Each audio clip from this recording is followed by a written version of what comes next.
Hey guys, so I want to do a quick video and talk about a topic that I think not enough people talk about. And I think for where everybody is at the moment in the collective, because there's a huge transformation happening, like on an individual level, but also a collective level, like on a wider scale. I think this is going to really help people navigate a world of what we would call a spiritual awakening, some of the different challenges and trials and tribulations that can come with that, and how to help yourself and others. There's a reason why I want to talk about this. I'm feeling really guided to talk about this, and in this space, it's because many people were and probably still are mostly only open to things that they can see and they can touch. I used to be the same, very much so. And I think a lot of people are becoming a little bit more mindful that there is so much more to this world than what we ever gave any thought to. And I'm seeing this in a lot of resources at the moment when I'm watching, for example, there's a lot of medical doctors that are having things happen that they can't explain, and it's making them shift over to holistic medicine, integrated medicine. And I'm seeing people that dead set in their modalities and stuff like that get a little bit pushed based on their own personal challenges and the way that things are aligning, and it's just really beautiful to see. So the way that we often describe this is a spiritual awakening, but it's not a walk in the park, and it is definitely a roller coaster ride. And anyone that's been on a spiritual awakening or going through one, they are going to relate to what I have to say today on so many levels. So I hope this video helps, but I'm going to go through a little bit about what it is, what you can expect, because I honestly feel a lot of people are really ready to hear this now. And if you're coming into this space, it means that you are likely, of like-minded person and, of the same sort of energetic frequency, so to speak. So you often attract in and align with energies that are like you. And not only that, you will attract resources in that you need, what your soul needs to evolve and grow. So this, I feel, is going to be a resource for someone that needs this at this point in their life. Okay, so I'm going to give you a little bit of a personal story just to help give you a bit of context and to maybe help people relate a little bit to what I'm saying. And then I'm going to go down some of the more general things and some tips that I have to help navigate this world. Okay, so spiritual awakening, what it's actually referring to usually is just that point in your life. We can actually have more than one in any lifetimes. We can have spiritual awakenings, and they're usually what occur when something happens in our life that makes us question who we are, why we're here, what we're doing. And a spiritual awakening is often brought on when the soul is ready to break away from its comfort zone, I suppose you could say, of the world around them being a safety net. And it's like the soul, like we as as souls, as spiritual beings, are ready to explore and ready to go on a journey to discover those parts of ourselves that were either disconnected at some point or that we haven't really fully been able to integrate. Now, why it's such a challenging thing for people to go through, and it's really romanticized in the media. It's romanticized on all the platforms. You see a lot of influencers out there talking about it like it's just, oh, I'm just gonna drink my matcha tea and do some shadow work today. And I always have a bit of a giggle because I'm just like, oh dear God. Okay, so spirituality isn't just going to buy yourself some crystals, go to yoga, do a meditation class, and then we're just spiritual people. And I have to have a bit of a giggle at that because it's absolutely part of the experience. It's actually stage one when we start to explore and have a bit of a look at different things and play around with the concepts a bit. It's part of it. We all go through it, and that's why I giggle. But there's so much more to it, and this is where a lot of people are hitting a level of resistance at the moment and really struggling because what they were currently doing It might be some different practices that they have that they've learned at some workshops. It might be, some resources you've seen online of different people teaching you things, like spiritual teachers. You kind of get to a point where you're like, it's just not cutting it. It's I want to know more. And what often happens, and this is where it gets really hard, is when we go through those early stages, we're feeling really confused. A lot of people, their life might start to take a bit of a different turn. And what I see happen for the people that are breaking away from level 1. So level 1, like I said, is just you get a little bit interested and you start to explore. It's a curious kind of playful energy. It's a little bit childlike. If you think about like the lifetime of like a person, so we've got like our infant stages where we're learning, we're curious, we're evolving, growing, then we become teenagers, then we challenge the boundaries a little bit, we kind of like get a little bit more risky and dick around a bit, and then we become adults, and then we're like figuring out how to adult, and then usually we get to a little bit of a more mature stage, we have a bit more life experience, and then as we get a bit older, that's where a lot of the wisdom and stuff come through. So even in things like tarot, which I'll go into more depth at a later date, but it explains the journey of like the evolution of like a person in their life, and the way that the soul evolves. So when you go through the spiritual awakening, so you might just be someone, I'm going to go try yoga and meditation, and I'm going to learn a bit about tarot, I'm going to do this and that. There's a whole like world out there that is marketed and romanticized around people that are going through their first early stages of spirituality, awakening. And like I said, I have a little bit of a giggle because I've been there. We've all been there. There's not a single person that gets out of it without going through that stage. And it's a really, it's a beautiful stage to be in, because it's just so curious and so innocent in a way. But then what actually happens, and this is where it gets a little bit more challenging, is we got moved through our kind of level 1. There's quite a few levels of an awakening, and you can often have more than one with more levels. So it's kind of like a video game. You kind of get to your checkpoint and then you like die and come back kind of thing. But you move up so that you're never really going all the way back. You kind of start at a new checkpoint. So when we kind of get through that stage, what often happens, and this is a hard part, this is where I'm going to be really genuine here and move away from the playful curious. This is not so playful and curious. This is where we often get to a point of desperation, because our life often has what we call a tower moment. In tarot, when we're doing card reads, it's a tower moment where everything that is not like sustainable or built on a solid truth will crumble to a degree. Now, this isn't to say that you're going to lose everything and everything's just going to be horrible and hard to deal with, but it's usually something that I find that will humble a person, and this is what brings in that level of maturity, that life experience. The same thing happens through this one journey.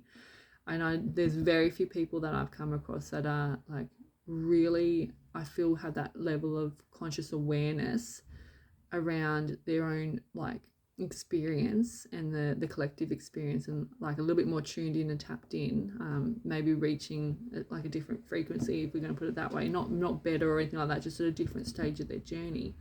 Very few people I come across have got to that point without an experience that humbled them, and it sort of brought them back to a level of oneness. Okay, so the second stage is actually about navigating, staying true to your truth, but being open to being open and receptive to the information and stuff like that you need, and learning discernment. Okay, so level 1 is all about curiosity and being like, oh, this is pretty cool, try this might help.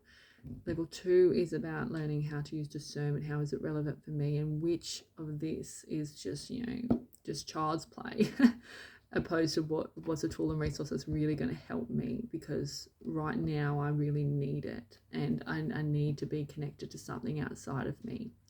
And then what often happens after that is, whilst learning discernment and whilst going through a little bit of what we would call an ego death, I'm going to probably challenge a lot of people out there that talk about these topics. I don't really believe that we go through a death the ego. I think the ego doesn't really go through a death as such, because the ego is a part of this experience. But I think whilst we're here, we're always going to have a level of an ego influence.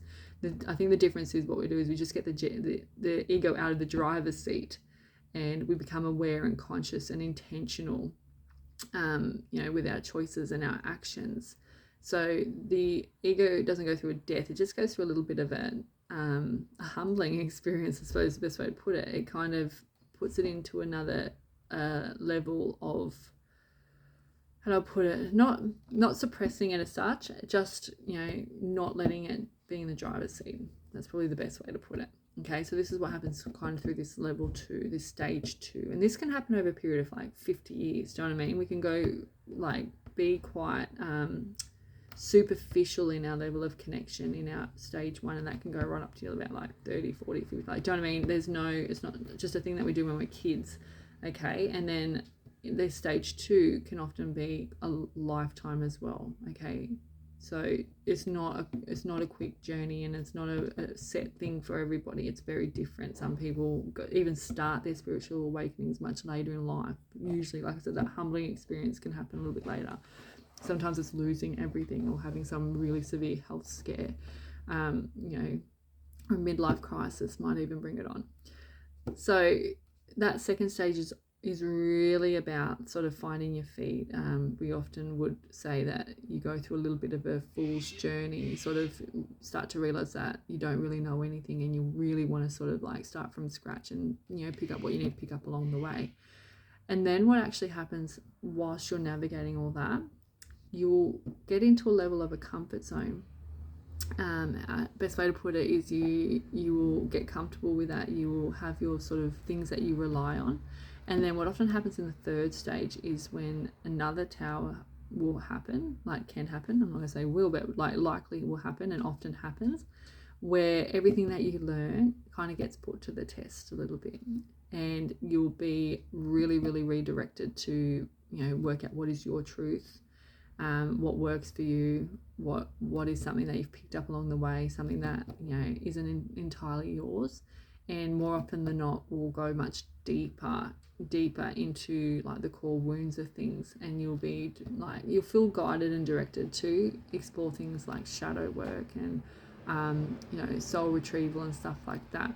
And the reason why this kind of happens is because, and a lot of people will get caught up in especially during this stage. I see this, in addition to that first stage, more in this stage here when we're going from like our second stage into our third stage, is where some people will find a comfort zone in a movement or a different community, because that's where energies, this is going to sound really strange, but it's kind of like you get to a point, and once you've sort of done that work and you get a little bit of confidence in yourself and you've moved through some challenges, what happens then is you'll find like-minded people, you'll find like a soul tribe. You'll start to feel like you're connecting somewhere. But this is where the real work begins. So even though you're like, oh, okay, I'm finally there, you might even noticing that your life is manifesting a little bit differently, things are like happening for you. But then what happens is an opportunity often comes in at this point, and what often aligns, like generally, is you'll like be put to the test. And I don't mean this in a bad thing. It's like life is actually a game, okay? It's not a test. We're not just, oh, you failed the test. Like I heard it the other day. It was really funny. It's not like Source or God or whatever you subscribe to. It's just like, oh, you failed the test, so you can have a plague. Like, screw you can do this. It's not like that. It's more like, as we learn, evolve and grow, we cannot stay stationary. But this is where many people will stay, because it will be a false illusion of harmony and balance, but at the same time there will be a level of attachment there, and there'll be a level of not realizing, like replaying trauma and like having wounds kind of filtered back. And because so many people get caught up in different movements and communities and like different schools of thought and stuff like that, what it actually does is the test of this particular stage of the journey is actually working out if you are using your own discernment first and foremost. So it teaches us discernment. So we learn about discernment, but then this is about, are we actually going to integrate that and live by that? And not only that, the next thing that we're going to be tested on is, in terms of like attachment and, where we're going to feel guided to sort of hang out and feel safe, is what do we attach our level of safety to? Is it a movement that is designed, or a community that's designed to promote separation? And this is where a lot of people are at as well. So not only are people going through those early stages, a lot of people are actually quite far ahead in this journey, and they're at this real critical point now where they're either going to be, I feel, maybe a little bit trapped, maybe not forever, but maybe trapped or stagnant in a space where it's promoted that there's a level of separation. So it's like, I'm awake, they're asleep. I'm a chosen one, they're not chosen. I'm here with a really important job to do. This person's just here to be a pain in my ass. Do you know what I mean? It sounds really ridiculous, but this is what kind of happens. And anything that promotes this level of separation is not for the highest good of everybody involved, okay? Yourself included. Like, it's not for the highest good, because when we get past this level stage, we'll start to realize, once we've been humbled and we've gone through that period of maturing, what we then come to realize is we start to relate, because we're doing a deeper work. We're starting to relate to other people. We're starting to understand other people. We're starting to love from a distance, but still love other people. And we're going to be tested on unconditional love. We're going to be presented with everything that we haven't fully accepted within ourselves. It's going to be projected and relayed back to us to have us question whether or not we can, experience unconditional love and give unconditional love. So it's a really, really challenging stage, because this is when we're really, really put through the ringer. Now, when I talk about these different movements, so I'm hoping for this to be a quick video, but I'm going to do some other ones on this as well to dive into this a little bit deeper. Is when I say you can get caught up and trapped in a school of thought, a belief system, a community or something, this is actually a little bit of a fishing ground, is the best way to put it. So as an energetic being, go into this in more depth later on, but you are highly valuable, okay? Very, very valuable, and your energy is highly valuable.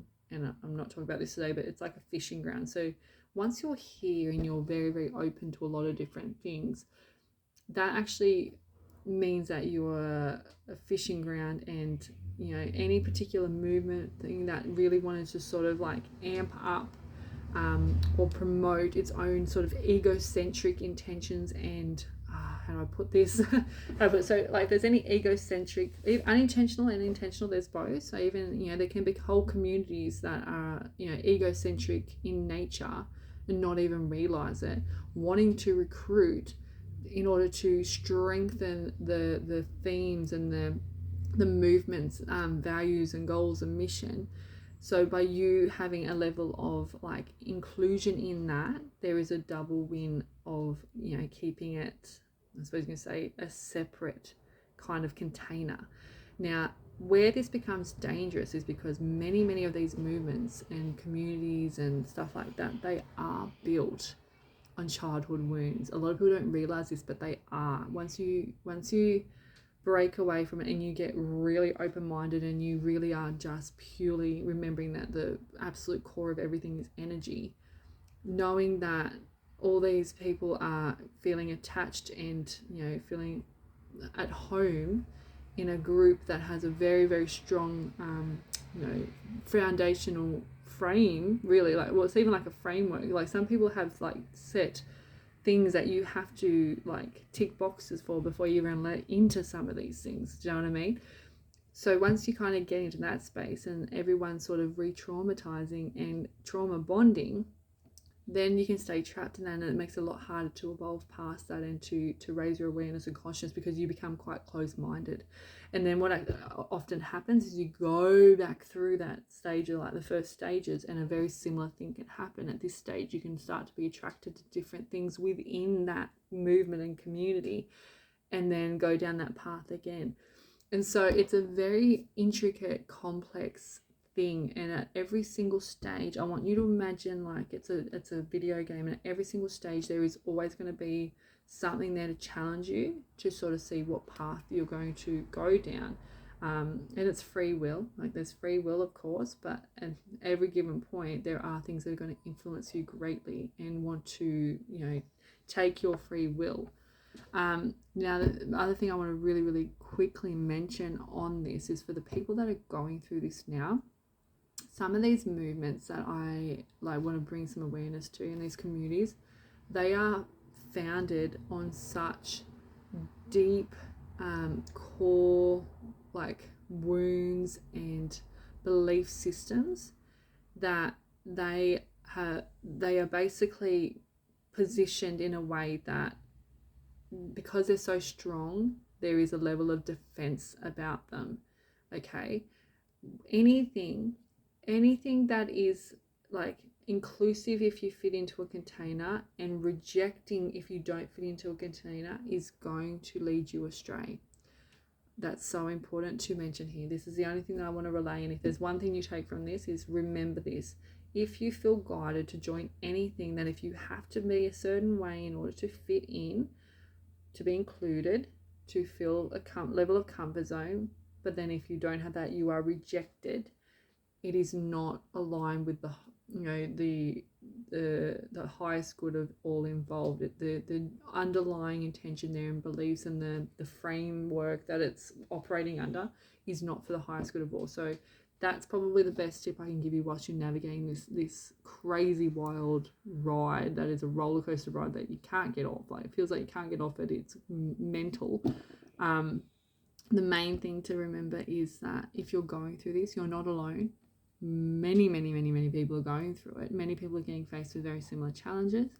The most important thing you can do right now for yourself is to become aware of your own wounds. Just really tune into the things that would make you want to attach to anything and what would be underlying that. Because once you get on top of that, once you can really understand yourself, the way you think, the way you work, the way you operate, you're going to be a lot more, sovereign in your approach. You won't attend to anything else to meet someone else's needs. You will be meeting your needs, but also from a place of service of others. Now, that sounds a little bit tricky to understand, but it's that balance of service to self and service to others, where you are doing things not with the intention to boost your own ego and to protect your own ego in the process, but at the same time being fully aware of that and trying not to trauma bond with other people around you. It is a very fine balance. It's a very difficult dance. It's not something that we can just jump straight into.